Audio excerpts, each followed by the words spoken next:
तरह का कार्यक्रम यहाँ पे? देखिए, मेरा सौभाग्य है कि कांग्रेस पार्टी के मुख्यालय की ओर से मुझे आदेश मिले कि आज उत्तर प्रदेश में हर जनपद में 2-3 दिन के अंदर हर जनपद में जो नियुक्तियां हुई हैं, जो वहाँ की समितियां बनी हैं, जिला और शहर की समितियां बनी हैं, उनको सब लोगों को सम्मान देते हुए उनको काम करने के लिए प्रोत्साहित करना और उनको संकल्प सुनवाना, उनसे संकल्प सुनना, इस संदर्भ में मुझे आने का यहाँ ये अवसर प्राप्त हुआ है। सौभाग्य मेरा ये है कि बहुत दिन बाद मुजफ्फरनगर आने को मिला है और बहुत सारे पुराने लोग, पुराने साथी एक बार फिर हमको मिल पा रहे हैं। उससे उत्साहवर्धन होता है, उनका भी होता है और मेरा भी होता है। मुझे बड़ा हर्ष इस विषय का है कि इतना बड़ी संख्या में लोगों को आज यहाँ देखा है। बहुत बड़ा कार्यक्रम नहीं है ये कार्यक्रम, सिर्फ संकल्प ग्रहण करने का है, लेकिन इस कार्यक्रम में भी इतनी बड़ी संख्या में लोग यहाँ आए हैं, इतने उत्साह के साथ आए हैं, उससे बहुत मनोबल बढ़ता है।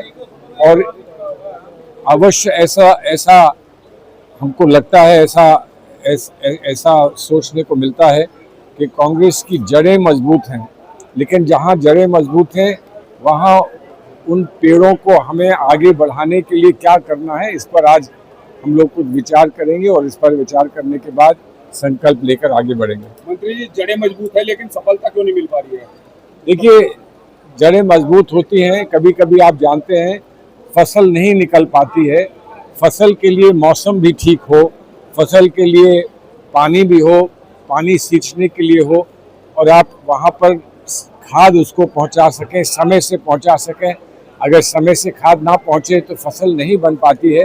इन सब चीज़ों पर विचार करना है। सामाजिक जो व्यवस्थाएं हैं और जो उनमें परिवर्तन आए हैं, उनको समझते हुए उनको सामने रखकर हम सही कदम उठाएंगे। जिसको राहुल जी ने आज जिस बात को छेड़ा है, जिस बात को कहा है और जिस पर आज सरकार मजबूर हो गई जिसे मानने के लिए, वो सामाजिक न्याय दिलवाने के लिए हमको कहाँ से शुभारंभ करना है, कहाँ से पहला कदम लेना है, हम किस तरह से उस व्यवस्था को बना सकते हैं, कास्ट सेंसस करके हम किस तरह से उसको आगे बढ़ा सकते हैं, इस बात को राहुल जी ने समाज के सामने, देश के सामने रखा है और हम समझते हैं उसी से ये परिवर्तन आएगा जिसका आप प्रश्न पूछ रहे हैं। मंत्री जी, एक बड़ा मुद्दा यहाँ चल रहा है, कांवड़ यात्रा को लेकर। कांवड़ मार्ग पे नेम प्लेट का मुद्दा चल रहा है, क्या कहेंगे उसको? देखिए, हमें सबका सम्मान करना चाहिए इस देश में। हम इस देश में विभिन्न धर्मों से जुड़े लोग हैं, आस्थाओं से जुड़े लोग हैं।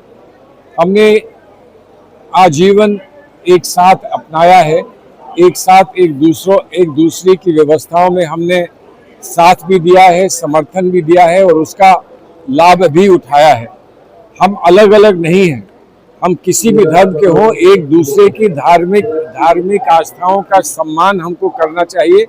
सम्मान कैसे होगा, कहाँ क्या करना है, इस पर हमको आत्ममंथन भी करना होगा और इस पे हमें अपने बुजुर्गों से, जिन्होंने हमको एकता के बंधन में बांध के रखा है, उनसे भी हमको मशवरों से, परामर्श से आगे बढ़ना होगा। मुस्लिम समाज के लोग देवी देवताओं के नाम पर होटल चला रहे हैं।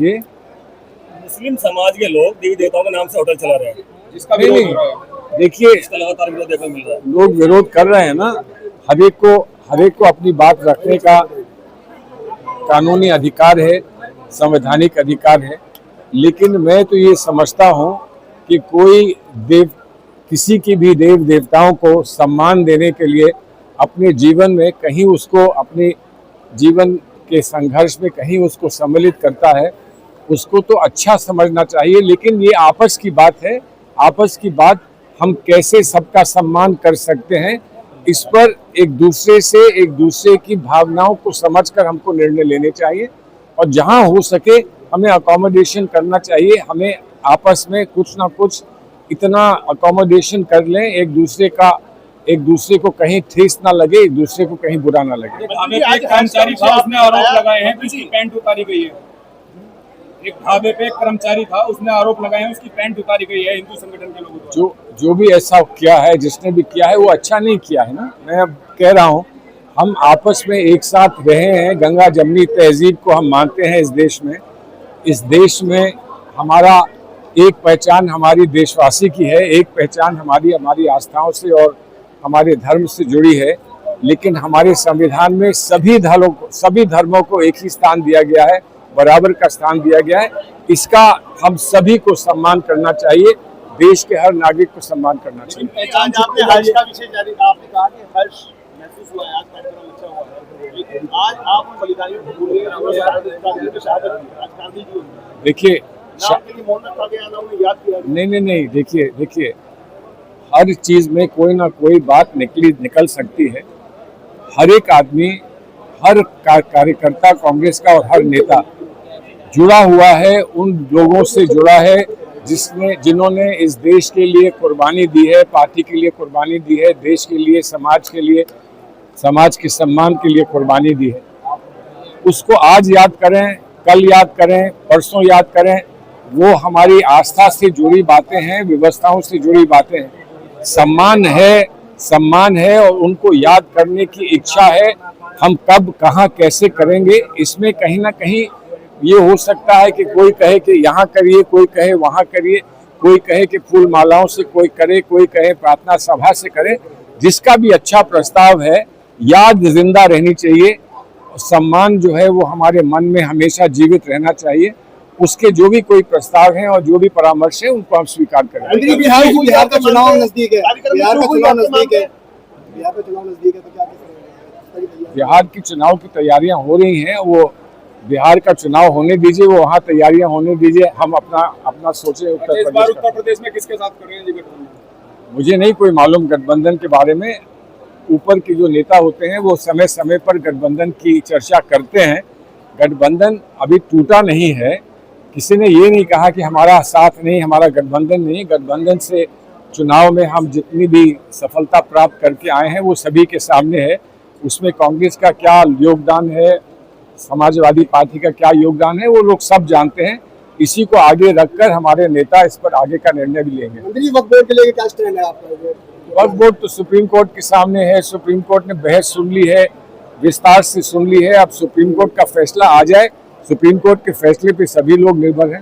अजय सलमान जी, जो घटना ये पैंट उतारने वाली हुई है उस पर विपक्ष के नेता कह रहे हैं कि आतंकवादी जैसी घटना थी, आप क्या कहेंगे? देखिए, हर बात को आतंकवाद से नहीं जोड़ देना चाहिए। आप किसी बात की निंदा भी कर सकते हैं, लेकिन हर निंदनीय बात जो होती है वो आतंकवाद नहीं होता है। तो हर चीज़ को आतंकवाद से ना जोड़ें। आतंकवाद का एक अपना घनिष्ठ समस्या हमारे सामने है। उससे हम जिस तरह का भी सामना कर रहे हैं, हम लोग सब मिलकर कर रहे हैं।